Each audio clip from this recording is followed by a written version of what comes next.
Mes chers collègues, oui, la situation est préoccupante. Oui, il y a des cas positifs et nous aurons l'occasion d'y revenir. Mais mes chers collègues, depuis le mois de mars, notre Parlement est abaissé, oublié, contourné, instrumentalisé, dénigré. Après avoir légiféré dans l'urgence absolue, nous sommes désormais réduits à une semi-activité avec des jauges de présence dans l'hémicycle totalement contraires à la Constitution. Mais faisons fi de ces conditions aberrantes dans lesquelles nous devons travailler depuis des mois avec nos collaborateurs. Le contrôle de l'action du Gouvernement est une des fonctions essentielles. Alors, mes chers collègues, comment pouvons-nous valablement contrôler l'action de ce gouvernement quand l'exécutif ose se présenter devant nous avec ça? Le ça, c'est quoi? Le ça, c'est une page d'exposé des motifs citant comme base un rapport du conseil scientifique de 3 pages. Un exposé d'une unique page avançant des faits non sourcés. Non, le Gouvernement ne nous donne aucune preuve de la nécessité de réunir le Parlement en urgence un week-end. Non content d'habituer les Français à vivre dans la peur, le Gouvernement est en train d'habituer les parlementaires à vivre dans l'urgence et donc dans la non-contradiction. Vous nous demandez d'acquiescer ces manœuvres attisant la peur et mettant à mal toute la stabilité de notre pays et de notre démocratie. Ne nous leurrons pas, si nous sommes réunis ce jour à la demande du Gouvernement, c'est à la fois car ce dernier n'a légalement pas le choix, mais aussi que de légiférer un week-end est tellement pratique pour faire taire l'opposition. Donc pour ces raisons, le groupe Libertés et Territoires, attaché aux valeurs de la démocratie, votera la motion. Monsieur le ministre, mes chers collègues, oui, je parle en responsabilité. Oui, la situation est préoccupante. Une fois de plus, vous nous demandez d'acquiescer.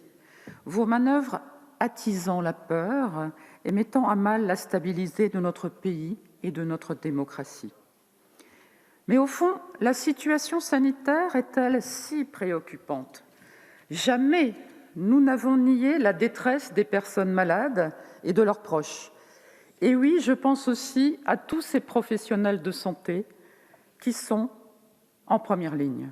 Par contre, la défiance envers nos institutions de la part du Gouvernement est elle aussi particulièrement préoccupante.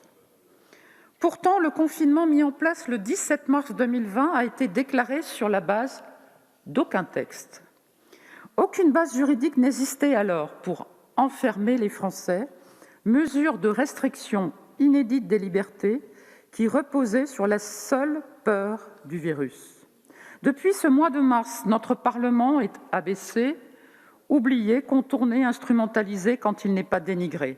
Après avoir légiféré dans l'urgence absolue, il est désormais réduit à une semi-activité, avec des jauges de présence dans l'hémicycle qui, elles aussi, sont contraires à la Constitution.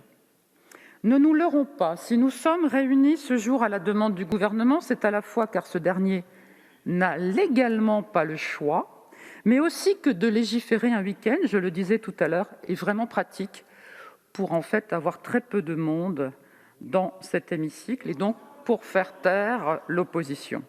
Ce rétablissement de l'état d'urgence sanitaire était-il nécessaire? Les institutions de la République n'étaient-elles pas capables d'affronter une crise sanitaire dont nous ne minimisons pas l'ampleur sans passer par cet attirail de dispositifs qui abîment notre démocratie? Oui, mes chers collègues, il existait d'autres moyens et au regard des possibilités suffisantes déjà exprimées par notre groupe, dont dispose le droit commun et notamment le Code de la santé publique. Les multiples questions de parlementaires, de juristes, d'universitaires ou de simples citoyens sur les raisons qui ont poussé le Gouvernement à passer outre le droit commun sont restées sans réponse.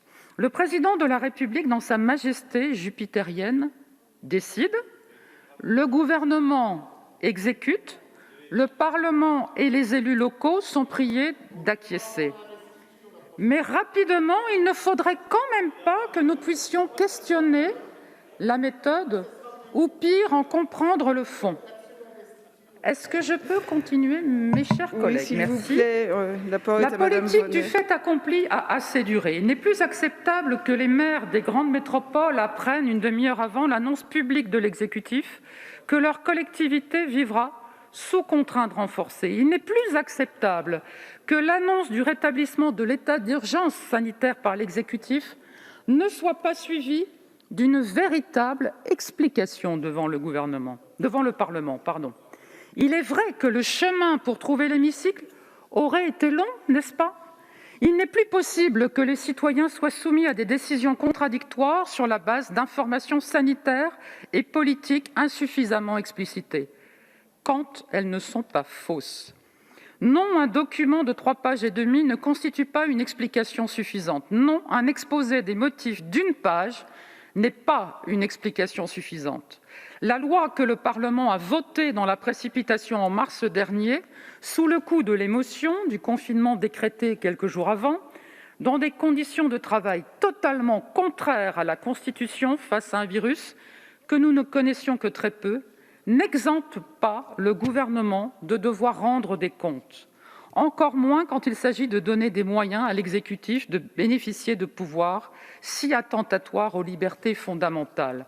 En d'autres termes, piétiner nos libertés sur l'autel du sacro-saint principe d'ultra-précaution. Si nous avons légiféré dans l'urgence, c'est aussi pour parer à l'impréparation de l'État. Quant à la menace que la situation sanitaire fait peser sur la tenue des élections départementales et régionales, nous rappelons que la démocratie ne peut être confinée. Oui, mes chers collègues, ces mesures que le Gouvernement entend comme provisoires, il vous demandera au mois de janvier de les inscrire définitivement dans notre corpus juridique et l'exception deviendra la règle. C'est notre État de droit qui se meurt et vous laissez faire. Pour toutes ces raisons, notre groupe votera très majoritairement contre la prolongation.